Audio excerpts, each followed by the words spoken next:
tout se fait là maintenant.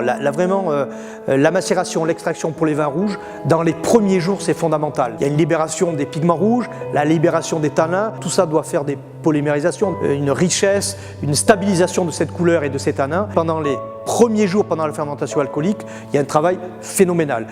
La vinification, c'est un ensemble de process. D'abord, ça va être le développement de levures qui vont transformer le sucre en alcool, c'est la fermentation alcoolique qui dure environ 8 jours. De façon concomitante, il y a du gaz carbonique qui va se développer, qui va faire remonter au sommet de la cuve toutes les parties solides des raisins rouges, c'est-à-dire les pépins et la peau, qui est la partie la plus noble.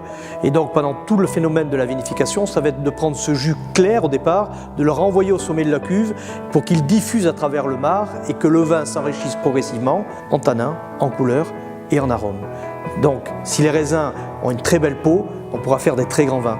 D'où l'intérêt d'avoir trié au préalable. Moi j'ai déjà mon schéma de vin dès le départ, dès la taille, dès la floraison, dès la véraison. Après, je vais goûter le jus de raisin, je vais goûter le mou de raisin et je vais adapter le travail. Et on adapte la vinification au ressenti que l'on a de notre mou de raisin et de notre jus de raisin. Après cette macération, on va commencer à goûter des lots pour élaborer le grand vin, faire ce qu'on appelle des assemblages. Et ça va être extrêmement personnel. Et donc là, il y a ce côté un peu plus alchimie de l'assemblage, parce que ça va rester quand même très humain dans le choix des lots qui vont servir au grand vin à l'excellence. Je suis très excité parce que faire un nouveau bébé, en plus il est de qualité, c'est souvent passionnant.